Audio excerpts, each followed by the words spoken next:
My sister left her kids home alone so she could go out. And when I reported it, I became the villain in the story. When my mother started using my apartment like an after-school program, I told myself it was temporary. Just a weird little phase we were all going to laugh about later when things calmed down and my sister finally got her life together. And I know how delusional that sounds now. But at the time, it honestly felt easier to believe that than to admit I was being completely walked over in slow motion. I was 32, working as a financial consultant at a mid-level firm, obsessed with my promotion track and my neat little color-coded calendar. And my mother loved to remind me that since I had chosen my career over a family, I obviously had more free time than everyone else. Which was funny because I was always the one answering client emails at 10 at night and staring at spreadsheets until my eyes burned. My sister was the opposite in every possible way. Younger, loud, messy, with 3 kids by 2 different fathers who were basically ghosts, one of them sending money whenever he remembered, and the other one treating his weekends as optional. And somewhere along the line, my mother decided that meant I owed it to the universe to make up for everybody else's choices. The key to my apartment was supposed to be for emergencies only. That was the whole point years earlier when I was traveling every other week for work, and my mother insisted she needed a way to water my plants, check the smoke detectors, and make sure I had not been kidnapped by my own furniture or whatever dramatic scenario she came up with back then. So I handed over a copy and tried not to think too much about it.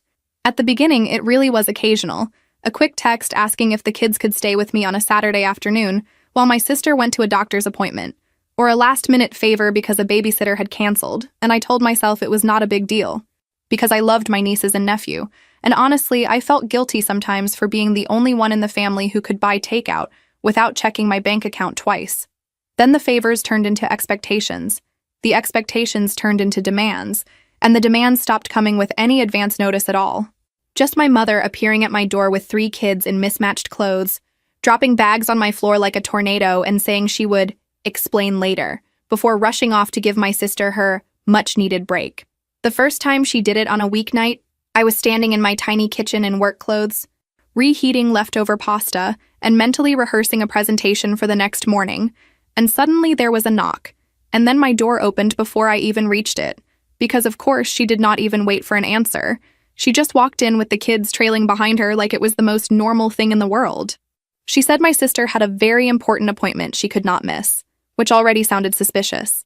And before I knew it, my living room looked like a daycare, with crayons everywhere and shoes in random places, and the 3-year-old climbing onto my coffee table. I swallowed the frustration and told myself it was fine, that I could work later, that family comes first, all those little sayings people throw around when they need you to sacrifice your time, but never theirs. The 8-year-old asked, in that blunt way kids have, why they spent more time at my place than at their own home, and I laughed it off and changed the subject. But the question lodged itself in the back of my brain like a splinter I pretended I did not feel. After that, it became 3 or 4 times a week, always with some reason that sounded just plausible enough to make me doubt my own irritation if I tried to push back, and my mother had a talent for turning any hesitation into proof that I was cold and selfish, the child who chose money over love. My sister loved to play the mothers have it harder card, talking about sleepless nights and never having time for herself, and I am not saying those things are not real. But I started noticing that whenever she dropped the kids off with me, she did not look tired or overwhelmed.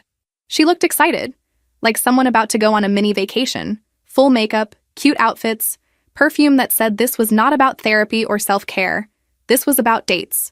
She would breeze in, kiss the kids on the forehead, promise to be back, not too late, and then disappear into the night while I ordered pizza and tried to pretend I was not panicking about the work I was not doing and the sleep I was not getting. The turning point came on a random Tuesday when I had already canceled an important client call once that month because of a last-minute babysitting emergency, and my boss had given me that polite but sharp look that said she was not going to accept many more surprises. I was on my couch, laptop open, trying to finalize a proposal, when a picture popped up on my phone from a mutual acquaintance, someone who did not know about my involuntary nanny gig, and just wanted to share something funny. It was my sister at a bar, holding a bright-colored drink, standing next to a guy I had never seen, with a caption about living her best life, tagged at a place that was definitely not a doctor's office or a support group. The timestamp on the photo was from the exact same night my mother had showed up breathless at my door, saying there had been an emergency, and my sister needed to clear her head before she did something drastic.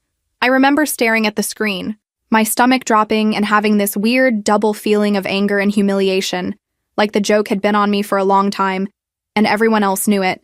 Once I noticed that, I could not unsee anything anymore. So I did the thing you are not supposed to admit out loud because it sounds obsessive and petty. I went full detective on her social media. I scrolled, I clicked, I zoomed in on backgrounds, I checked timestamps, I checked comments, I took screenshots, and I built what honestly looked like a ridiculous little evidence folder on my laptop because I needed to see the pattern laid out in front of me to convince myself I was not just overreacting. What I found was exactly what that first photo suggested. 4 to 5 nights a week out at bars, parties, concerts, random events, always dressed for the kind of fun that does not end early, with captions about being a free woman, living her best life, not letting anything tie her down. Under those posts, my mother had left little heart emojis and comments about how proud she was to see her daughter finally taking care of herself, which stung more than I expected. The worst part was the group posts, the ones from private circles where she clearly forgot I could still see things through mutual friends. There, she joked about not mentioning her kids on the first dates so she would not scare men away, laughing about how she would wait until at least the third outing to talk about the baggage. There were screenshots of conversations where she told guys she was spontaneous and always up for last-minute plans, and I wanted to throw my phone because I knew exactly how she managed to be that person. By dropping 3 children on my couch or leaving them with our mother at the last second while she sprinted out the door. At one point, she wrote that it was so convenient to have a sister with no kids because it meant she could still live a little, and I had to close my laptop and sit on the floor for a minute because the mix of anger and sadness was a lot. The next day, after pretending to sleep for about 3 hours and showing up to work with extra concealer and too much coffee in my system, I texted my sister and told her I needed to talk face-to-face. No kids, no mother, just us. She tried to dodge me, said she was busy, then suggested we talk on the phone, but I insisted. And eventually, she agreed to meet at a neutral place, a coffee shop that was not one of her usual hunting grounds. I showed up early with my laptop in my bag and the evidence folder ready, heart pounding like I was going into a client negotiation, except this time there was no way to pretend it was not personal. When she arrived, she looked like she had walked out of one of her posts. Fresh hair, manicure, eyeliner perfect, and she hugged me like nothing was wrong, like we were just 2 sisters catching up. I did not ease into it. I could not. Because if I gave myself any wiggle room, I would end up minimizing everything again. So I opened my laptop, turned it around, and started scrolling through the folder while she blinked at the screen. Pictures, dates, captions, messages, all lined up next to my calendar screenshots of the nights she had dropped the kids with me or sent my mother with them, each emergency sitting right next to a selfie in some crowded place. At first she laughed, said I was being dramatic, that everybody posts more than they actually go out, that the timing was just a coincidence. But as I kept clicking, and it became obvious how consistent the overlap was, the laughter faded. She shifted from denial to justification so fast it made my head spin, saying mothers have a right to have fun, that she had sacrificed her 20s to diapers and tantrums, that she needed to feel attractive again after being left by 2 useless men, that I would not understand because I had never had to wipe a kid's nose at 3 a.m. I told her I was not saying she could never go out, that I was not trying to punish her for wanting a life, but that using her kids and my schedule as invisible scaffolding for every single plan she made was not okay anymore. I said I was done being the on-call babysitter for strangers she had met on some app, that I needed at least 48 hours notice if she wanted help, and that my work was not some optional little hobby she could override whenever she felt like it. She rolled her eyes and called me rigid, accused me of being jealous because I did not have kids, said I would understand one day when I woke up alone and realized my spreadsheets could not hug me.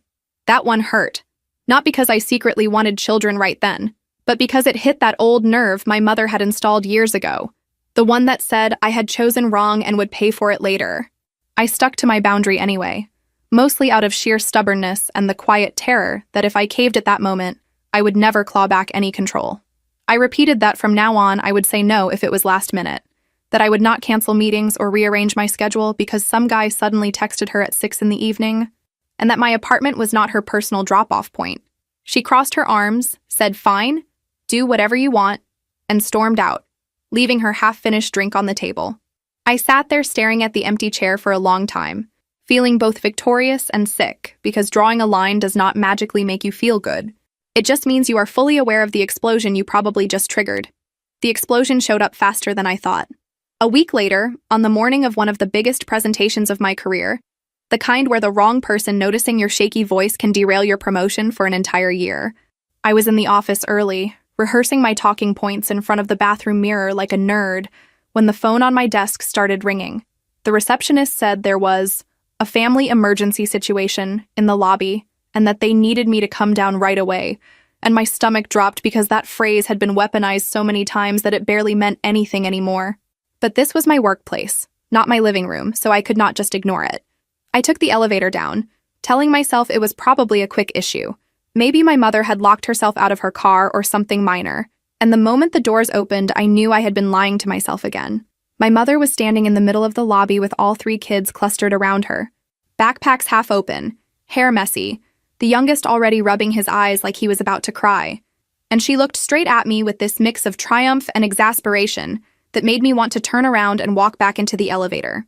She told me my sister had a very important appointment she could not miss, that there had been some scheduling disaster, that she had no choice but to bring the kids to me because who else was available in the middle of the morning.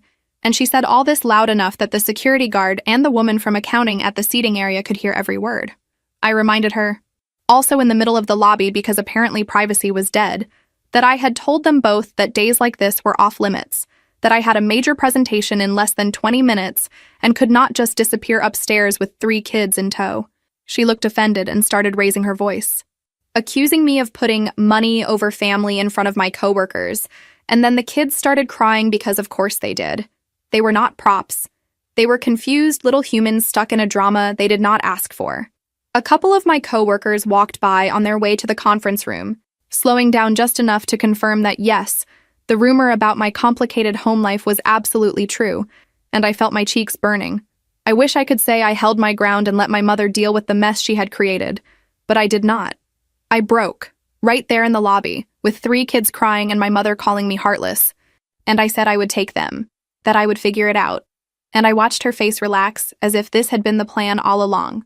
She practically skipped out of the building while I hustled the kids to the elevator, trying to answer their questions and text my boss at the same time, explaining that some unexpected family situation had come up and I would not be able to present after all. The kids ended up in an empty conference room with my tablet and some snacks from the vending machine while the meeting went on without me, and I sat on the floor in the break room for 10 minutes, shaking and trying not to cry, because I knew exactly what that would look like to the people upstairs. Unreliable, distracted, not leadership material. The next day, my boss called me into her office, and the conversation was exactly what I had rehearsed in my nightmares. She was not cruel, but she was honest, and she told me that while she understood that life throws curveballs, the higher I climbed in the company, the less tolerance there would be for last-minute cancellations, especially when the entire leadership team had gathered for a presentation I was supposed to deliver. She said some people had expressed concerns about whether I had too much going on outside of work to handle the next step up, and even though she assured me that my performance was still strong, I could hear the subtext loud and clear. When the promotion list came out a few weeks later, my name was not on it, and the person who got the role instead of me was someone I had been mentoring for the past year. I smiled, congratulated her, and then went to cry in a bathroom stall like a teenager. Meanwhile, my sister showed up at my apartment to collect the kids after that lobby incident, like she was picking up a package that had been held at the front desk a little too long. She was hungover, wearing sunglasses indoors, smelling faintly of whatever drink had been on special the night before, and she gave me this half-hearted thanks that sounded more like an afterthought than genuine gratitude. She made some comment about how the date had been a disaster anyway, because the guy turned out to be boring, and I stood there with my eyes burning, thinking about the opportunity I had just watched slip through my fingers while she treated the whole thing like a minor inconvenience. When I told her about the promotion later, she shrugged and said I should relax more, because work was not everything. Not long after that, the school started calling me.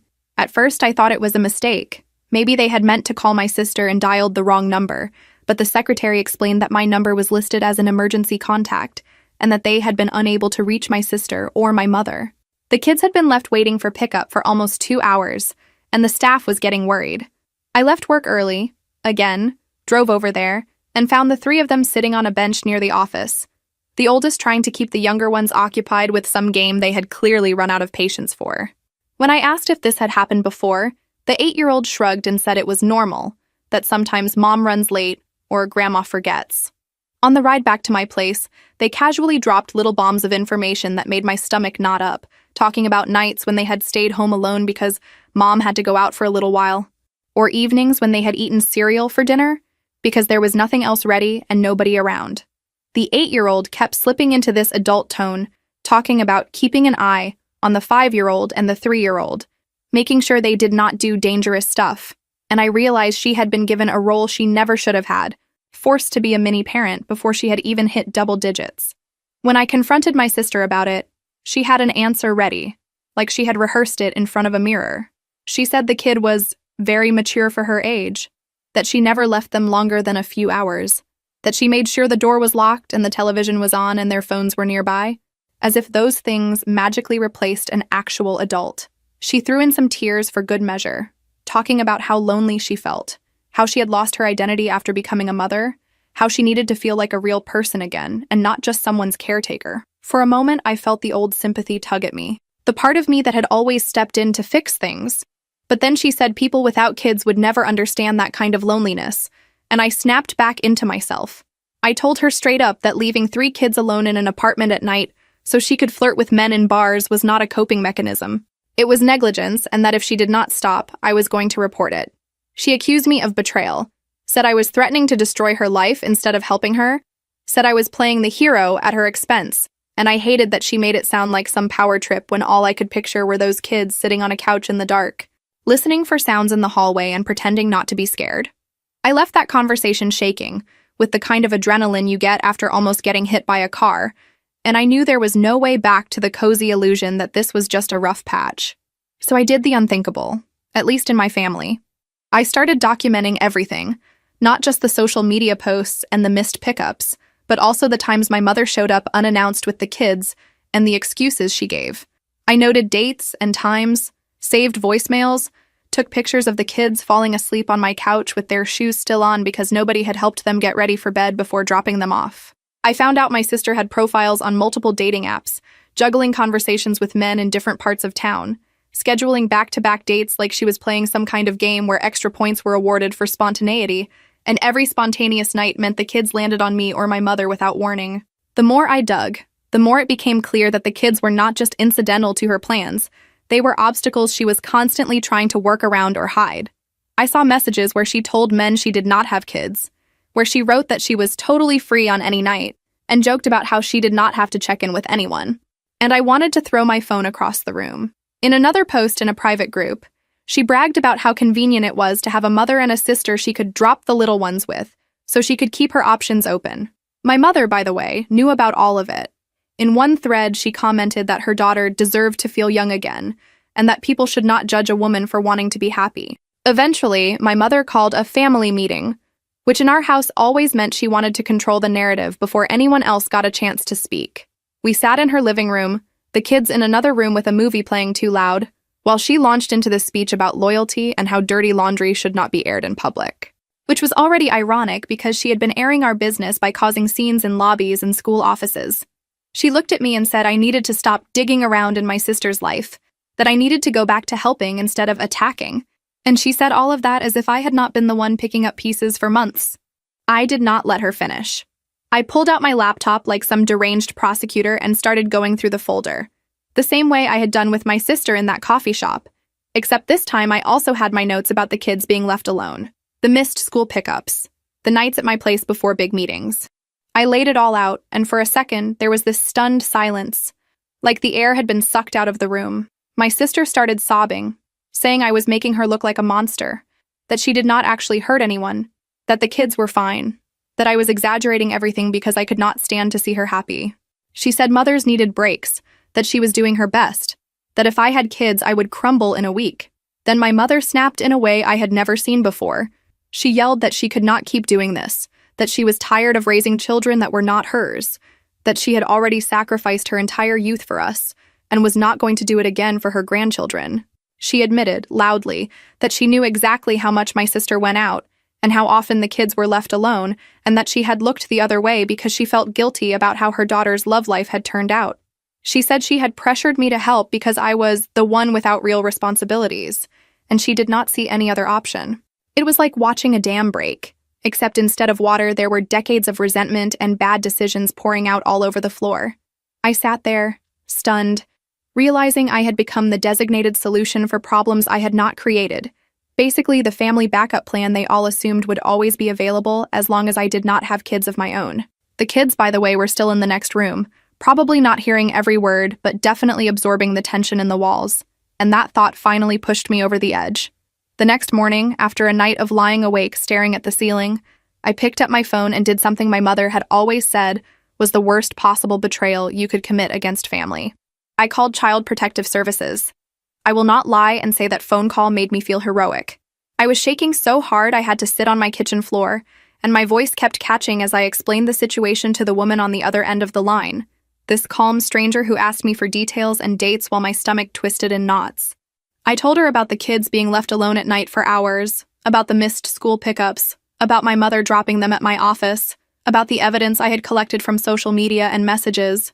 She asked if there had been physical abuse, and I said I had never seen any, but that the emotional neglect and constant instability felt like a slow-motion train wreck. She took my information, promised someone would follow up, and I hung up feeling like I had just detonated something I could never unexplode. The process that followed was not fast or clean like people imagine. There were phone calls, forms, a social worker assigned to the case who came to my sister's apartment and to my place, asking questions, looking around, trying to piece together a picture that matched or contradicted what I had reported. My sister lost it when she found out, called me screaming, saying I had ruined her chances of ever having a normal life, that no man would ever want to be with someone who had a file with Child Protective Services, that I had made her kids targets for the system. My mother alternated between sobbing and guilt-tripping, begging me to withdraw the report, then accusing me of wanting to steal the kids from my sister so I could finally be the perfect one. The social worker interviewed the kids at school, in a small office with pastel posters on the wall that did not make the room any less heavy. The oldest talked about nights alone and being in charge when mom went out, in this calm, matter-of-fact voice that made it even worse, because you could hear how normal it felt to her. The younger two mentioned waiting at school, eating cereal for dinner, sleeping on my couch, and none of it sounded dramatic to them. It was just their life. The social worker wrote things down, asked follow-up questions, and I watched from a distance, feeling like the worst person alive, and also like this was the only way anything was going to change.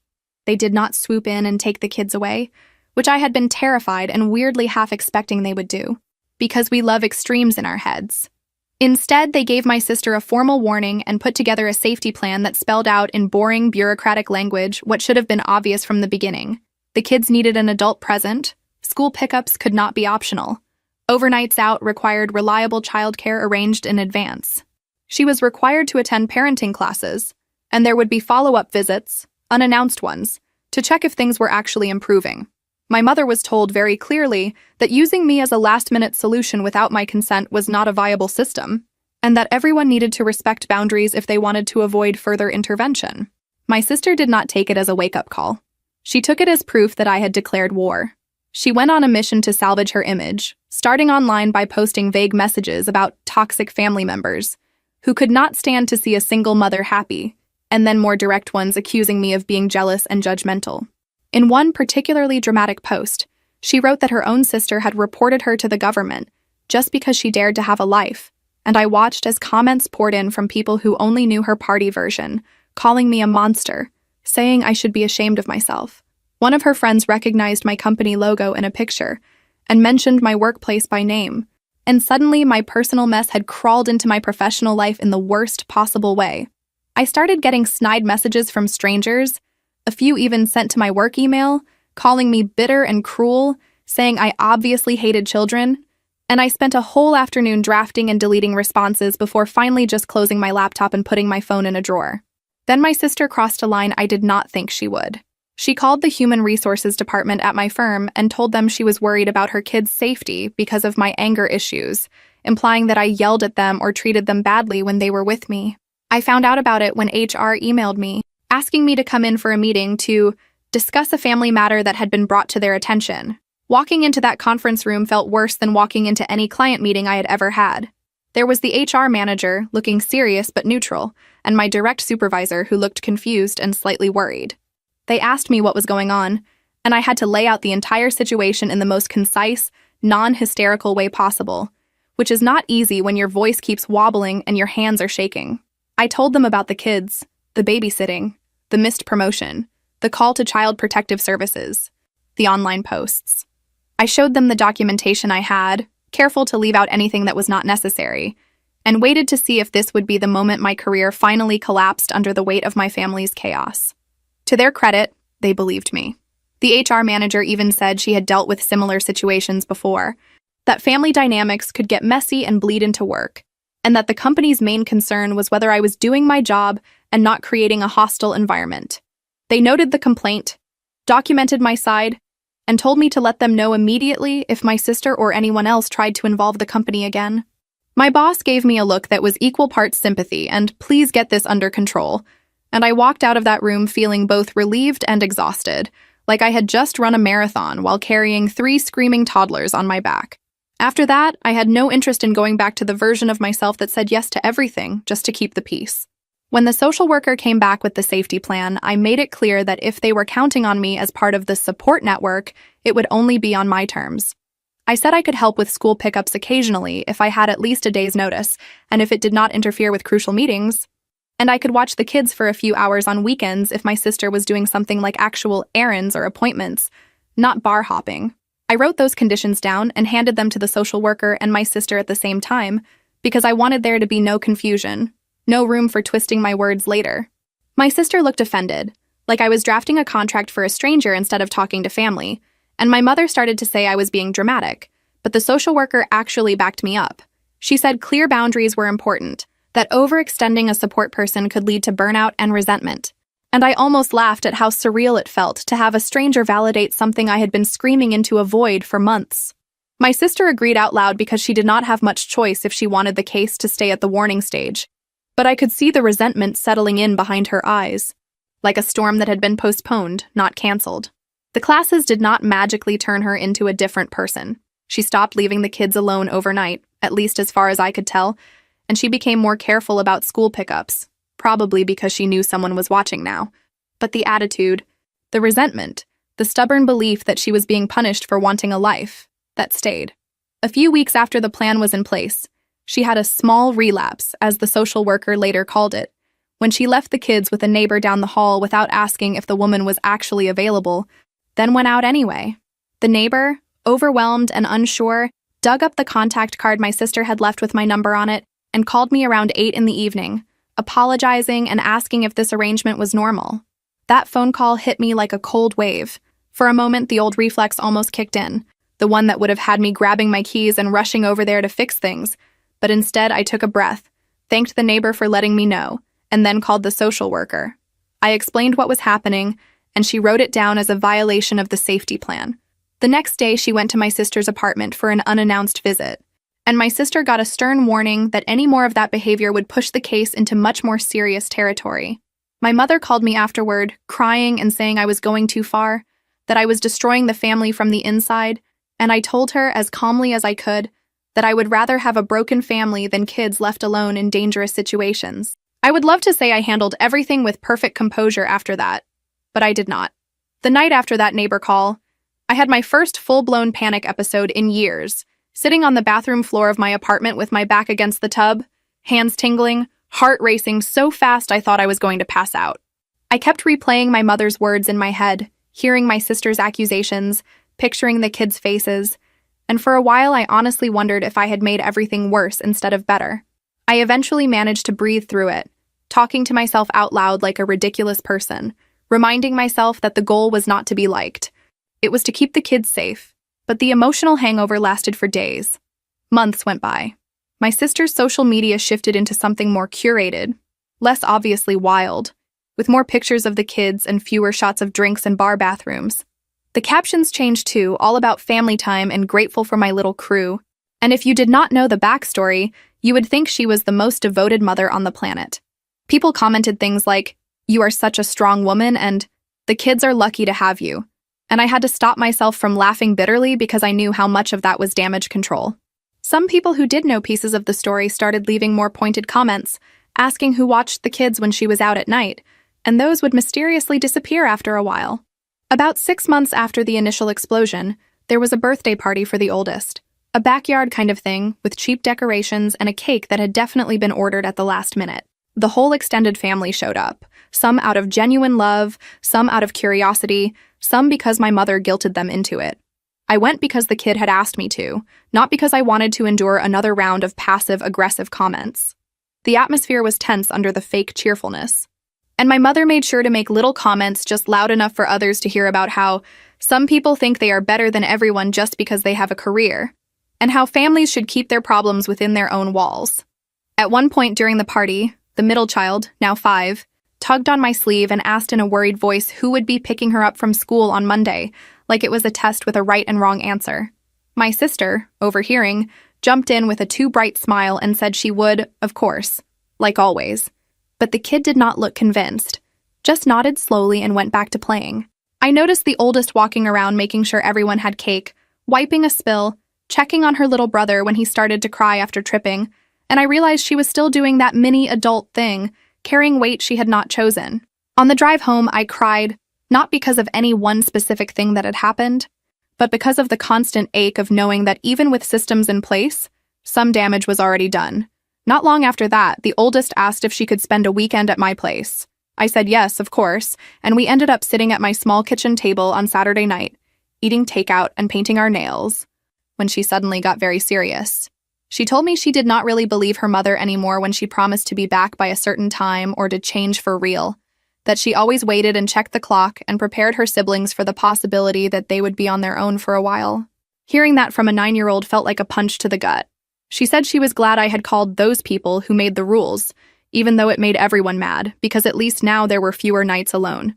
My sister came to pick her up the next day looking slightly softer around the edges, like she had been thinking about something heavier than her usual drama. She overheard part of our conversation at the door and froze for a second when she realized what her daughter had said.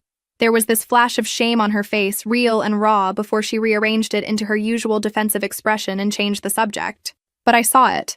And for the first time in a long time, I thought maybe, just maybe, something had gotten through that thick wall of denial.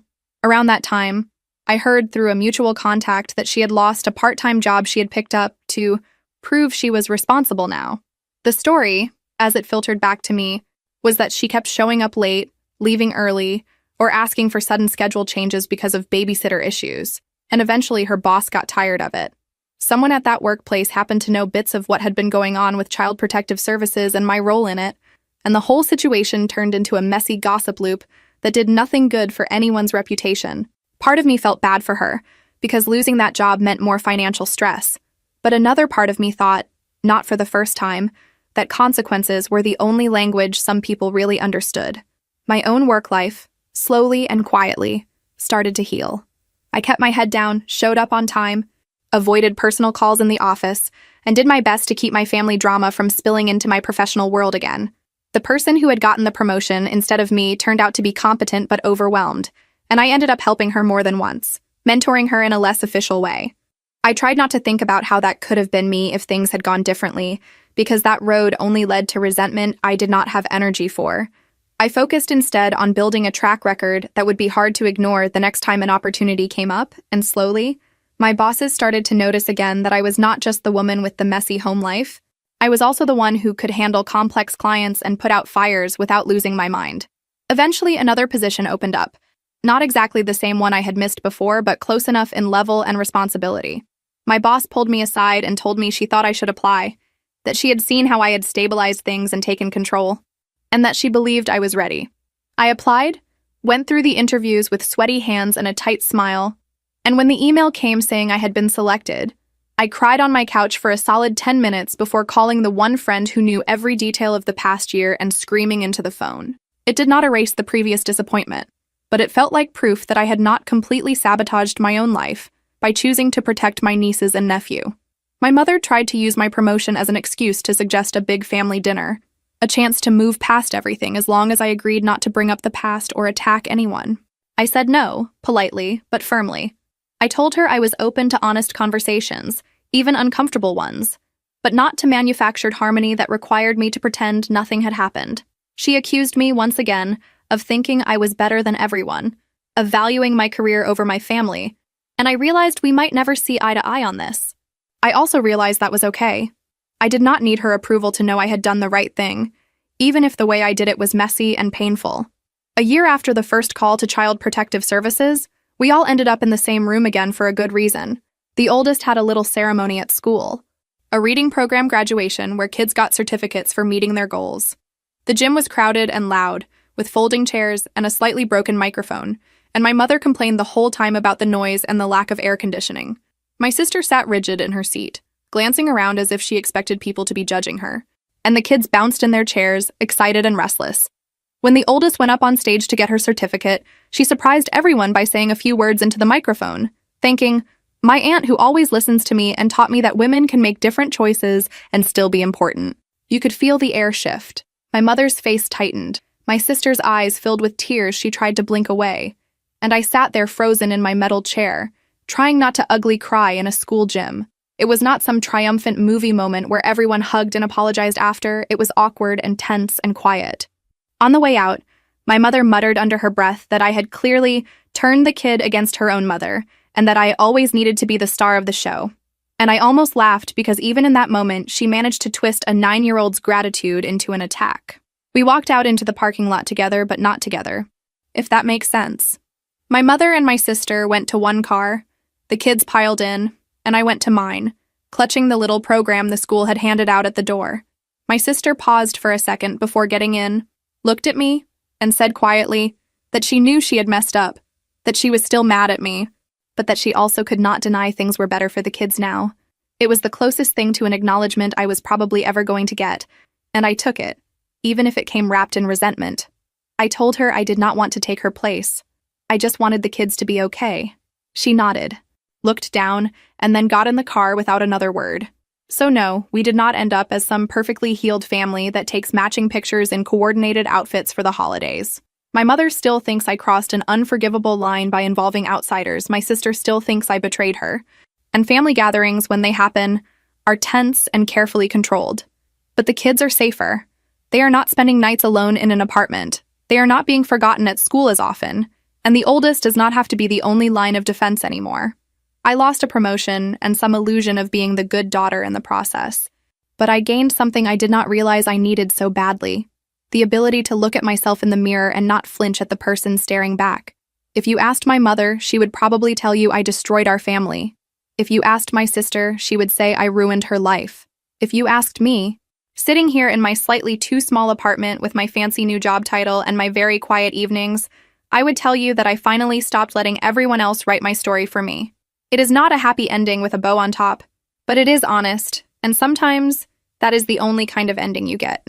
There are still nights when I lie awake and replay individual moments in my head, like that lobby scene at my office or the time I pulled up to the school and saw 3 little faces pressed against the glass doors, and I question every step I took and every word I said, because that is what you do when you have been trained your entire life to keep the peace instead of telling the truth.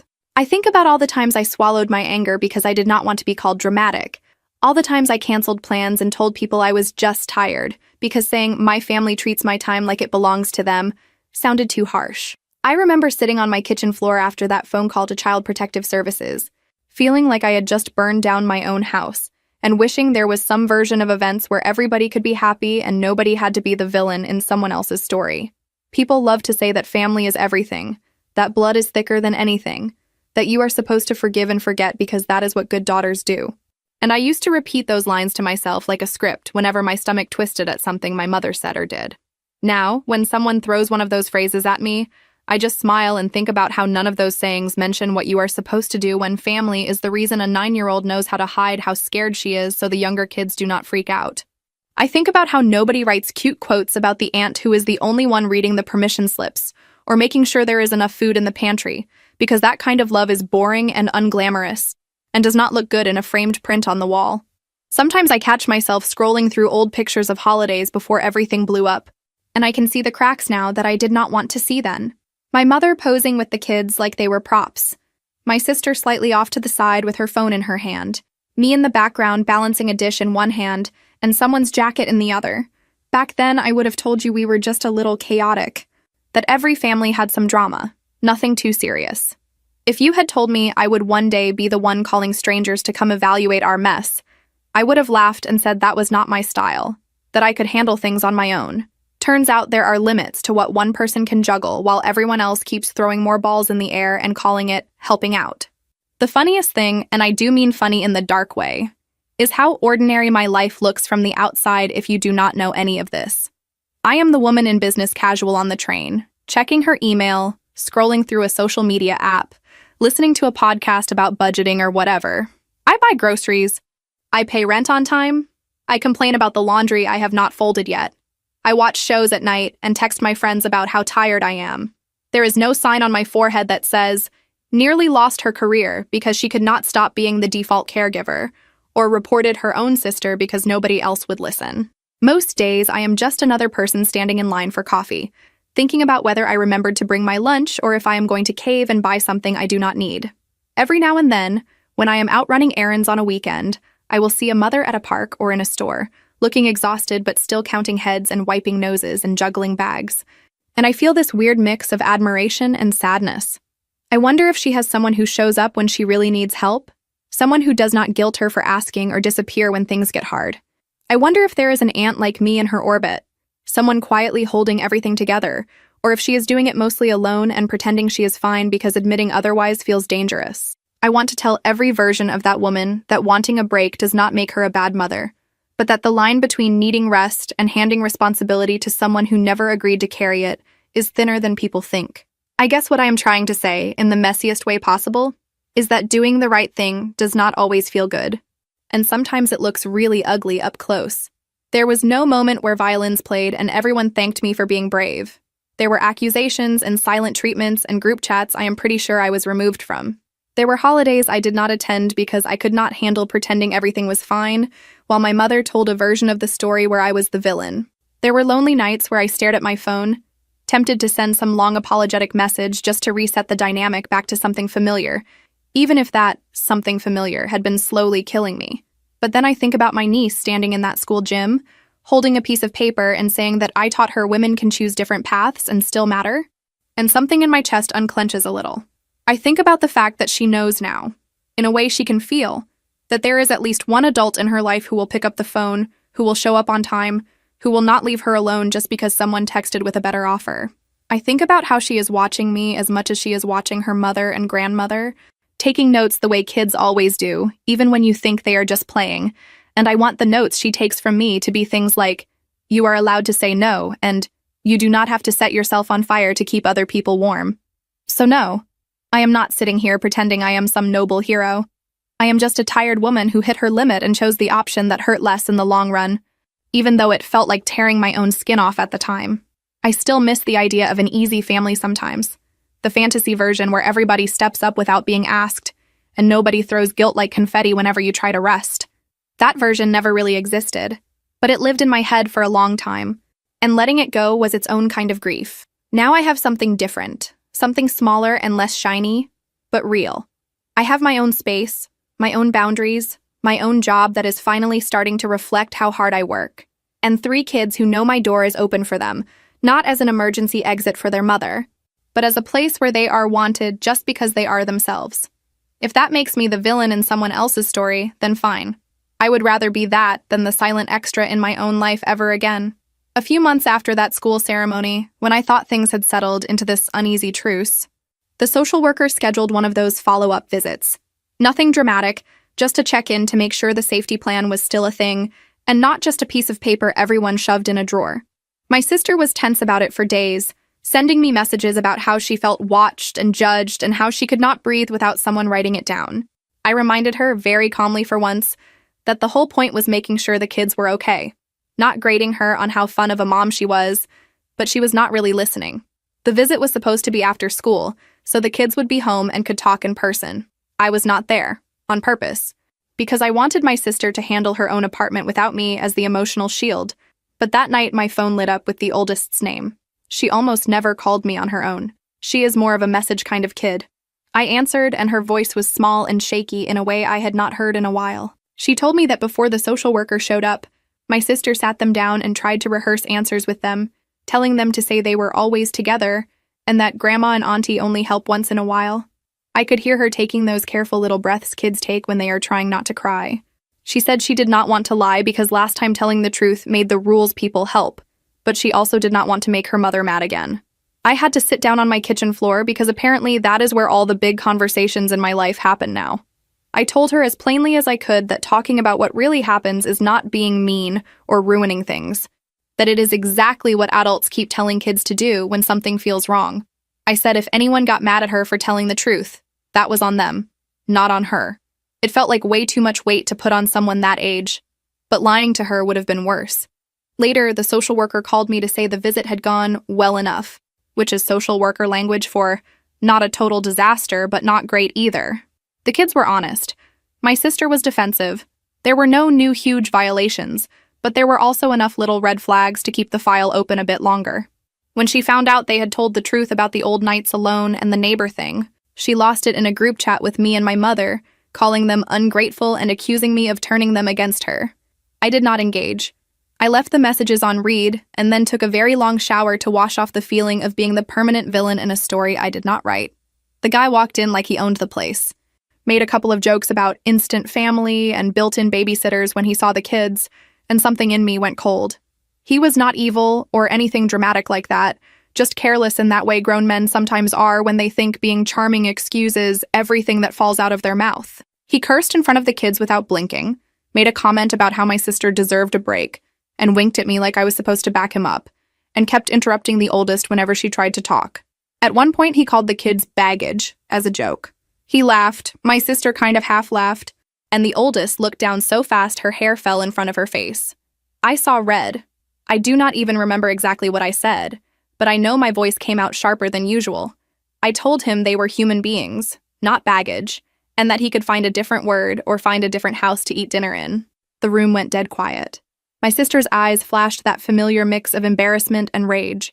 He tried to laugh it off, said he was just kidding, that I needed to relax, which is probably the worst thing you can say to someone who is obviously not relaxed. The night ended early. He left with some excuse about an early morning. My sister waited until the door closed to start yelling. She said I had scared him off, that I had no idea how hard it was for her to find someone who would even consider dating a woman with kids, that I had ruined it because I was jealous. I told her if a man could not handle being told not to call her children baggage, he was not exactly a prize. We went in circles for a while until the middle child wandered out in pajamas, rubbing her eyes, asking if everything was okay. That shut us both up.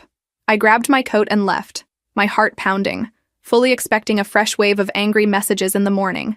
Instead, what I got was silence. No texts, no calls, nothing for a few days. Then a short message from my sister. He was not that great anyway. No apology, of course, but also no more mention of him. When I saw the kids next, the oldest quietly asked if I would still come over sometimes even if there were new people, and I told her I would always say something if anyone made her feel like she was in the way. Her shoulders dropped a little, the way you do when you did not realize how tense you were until someone told you it was okay to breathe. The ceremony in the gym is still the moment that sticks in my head the most, though even after everything that kept happening around it, I keep replaying little details from that day.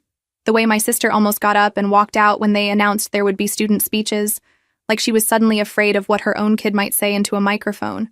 The way my mother gripped her program so hard the edge bent when she heard my name come out of her granddaughter's mouth. The way the oldest looked straight at me, not at her mother or her grandmother, when she said, "Women can choose different paths and still be important." After the ceremony, things got messy, obviously.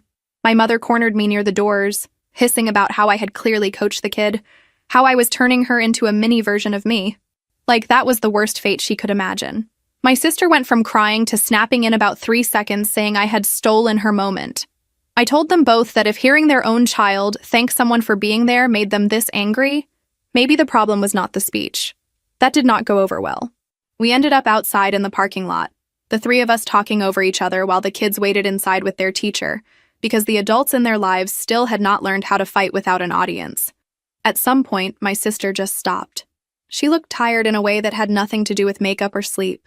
She said, very quietly, that she knew she had messed up, that she hated that her kid felt closer to me in some ways, and that she did not know how to fix it without pretending the past never happened. For once, I did not try to make her feel better.